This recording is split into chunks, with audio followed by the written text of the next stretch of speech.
Sunday, August 26, 2018, and it's time for my Week 11 CFL report.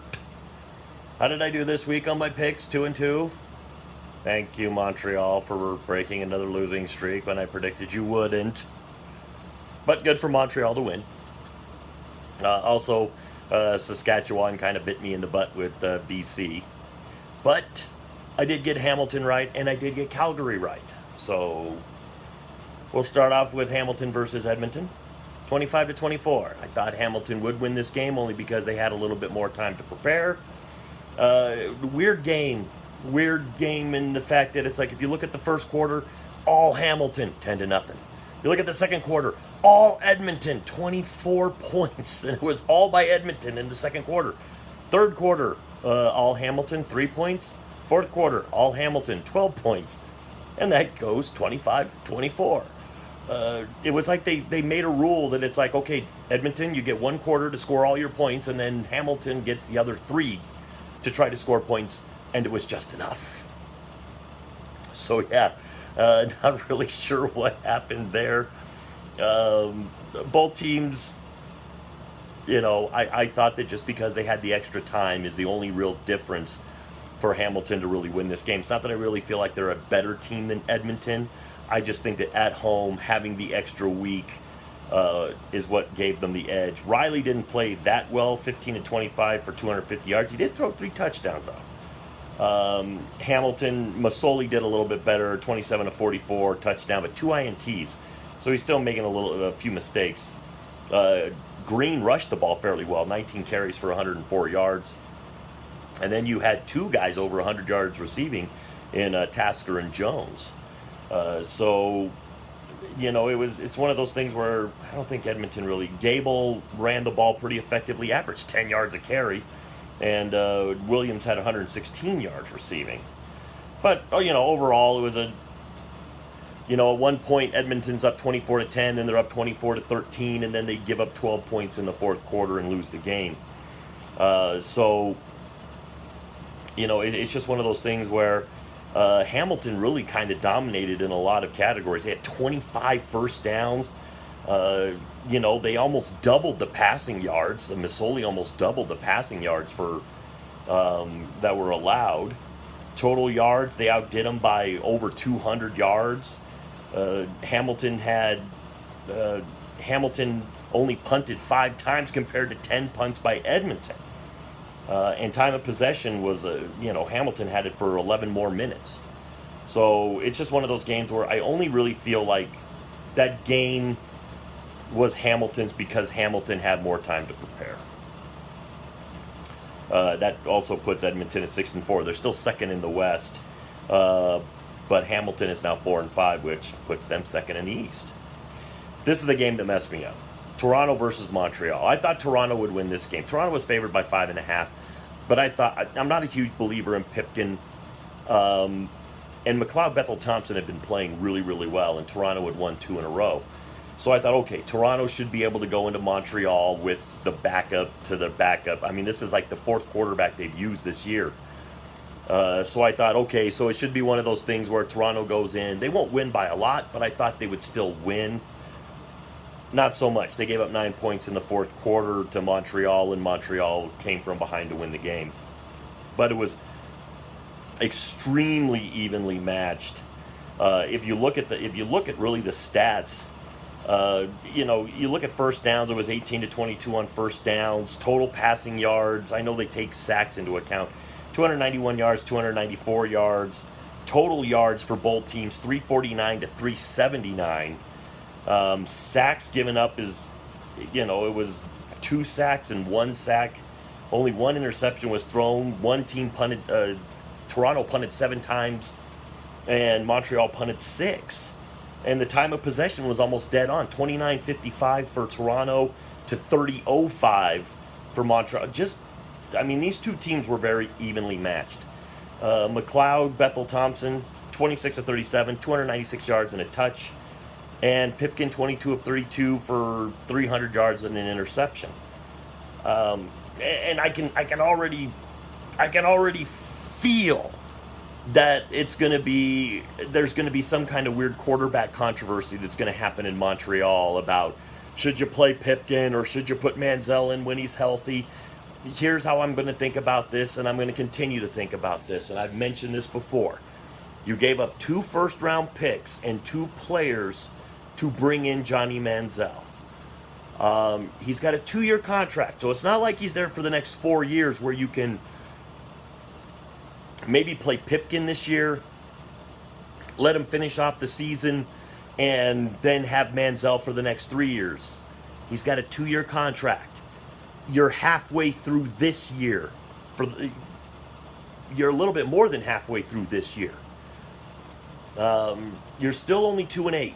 Still have the worst record in all of the CFL. So to get into the playoffs, you have to leapfrog all the people in front of you to get into the playoffs because you are the last team on the outside looking in. I still believe that this is a team that still needs Johnny Manziel to get better. Johnny Manziel should start when he's healthy. Pipkin is playing nicely in this role. He's had a couple of okay games, but I'm not going to put him out there as he's the next superstar QB for the Montreal Alouettes when he's had 2 okay games. And yes, they're probably better than both of Johnny Manziel's games, but Pipkin's had a little bit more time in the CFL. Not a lot more time, but he's had a little bit more time in the CFL than Johnny Manziel. Because I think Pipkin hasn't been playing for that super long in the CFL. I mean, I think if you look at it, he's only 23 years old. So he's not old himself. I think he's younger than Johnny. But for me, Antonio Pipkin, a nice player. Maybe he becomes something in the future. I don't know. But you gave up a lot for Manziel. You may as well just keep playing him and let him get better. I still believe that Manziel has way more upside than Pipkin does. There's a lot more on the upside for Manziel than there is for Pipkin. And I think that it's like don't let any of the hype sit there and try to tell you that Pipkin is the guy that should be playing. Because remember, Matthews won the first game that you guys won this year. Nobody's talking about him. Pipkin won this game, but I still believe that when Johnny Manziel is healthy and the more he gets used to the CFL game, he will get better. So, but Montreal, congratulations. I mean, second win. It's good. I mean, it's like now at least you can kind of still maybe build towards something. The defense didn't look terrible, which is what they've been looking like the last couple of weeks, only giving up 22 points to a hot quarterback like McLeod Bethel-Thompson. They held their own in Montreal, so, good on them. Hopefully, through some of the coaching, they're starting to improve a bit. Next game was Calgary at Winnipeg. Got this right. Calgary coming back home. Calgary having full practices. It looked a little dodgy in the beginning, only because at halftime it was like 15-12. But then once the third quarter started happening, Calgary went up. I think Calgary went up 19-15, and then they didn't look back. So, Calgary that was one of those where it's like it just felt like Calgary would get back into their winning ways. Even though Winnipeg is a good team, Calgary is a better team. And I mean, Nichols didn't have a horrible game, but here's the problem I think with Winnipeg. When your leading rusher is your backup quarterback, that might be a problem. Harris ran the ball 7 times for 13 yards, so it almost seemed like maybe they were focusing a lot on Harris for Calgary. So it's like they weren't going to let the run beat them. I think Harris is if I'm right, I think it's Andrew Harris that actually leads the league in rushing. I think his stats this year he is the guy that he might not. I'm trying to find out what his rushing stat. Yeah, I think he might lead the league in rushing right now, or he's close to it. And then, of course, for Calgary, Bo Levi Mitchell threw for 452 yards. It was, holy smokes, the guy was just slinging it.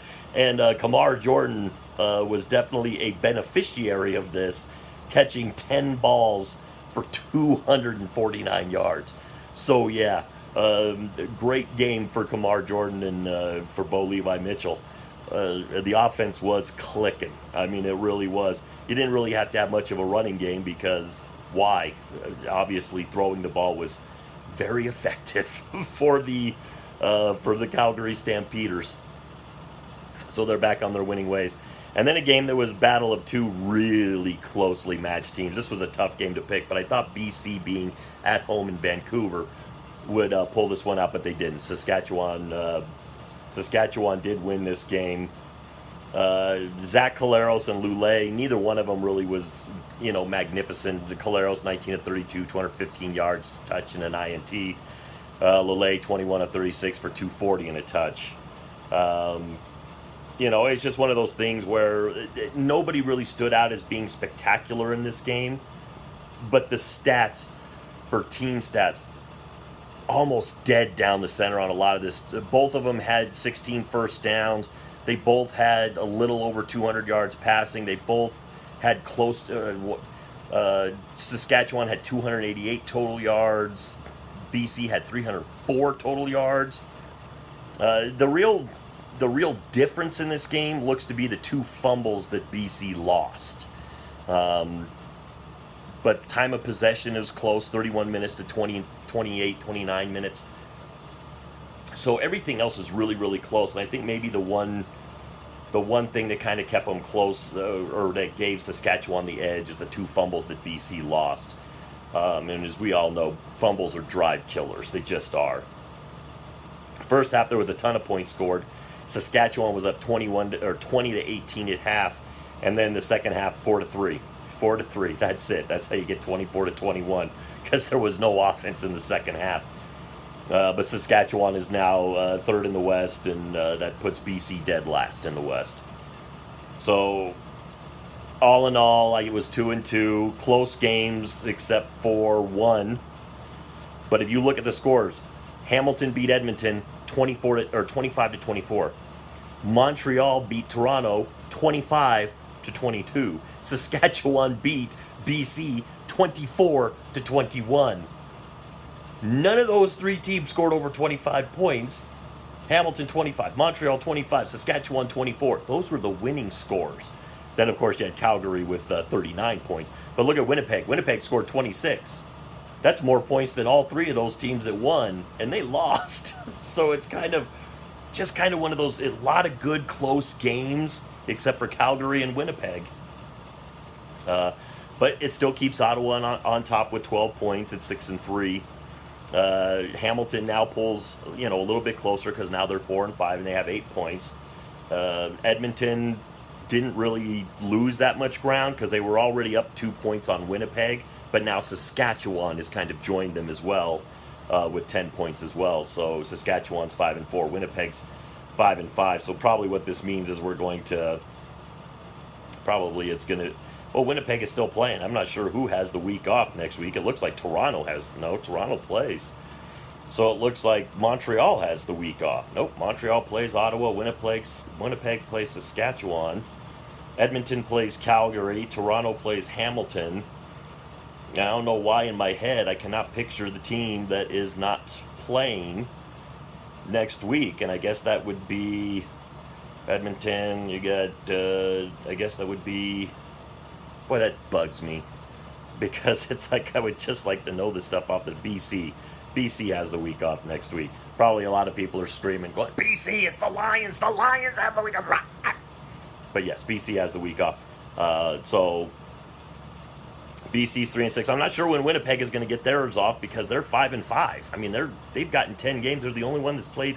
Well, them and Edmonton have both played 10 games so far this year. So this has gone on long enough. I've rambled a lot towards the end. So last couple minutes have not been the most informative in the universe. So what did you guys think of this week? Do you think that maybe Montreal there's a little bit of quarterback controversy going to be happening there? Or do you think Johnny should just play? Or do you think they should just sit him on the shelf for the rest of the year and play Pipkin? I'm not in that camp, not at all. But, let me know what you guys think in the comments below. With all that being said, to the troops, past, present, and future, thanks for the freedom.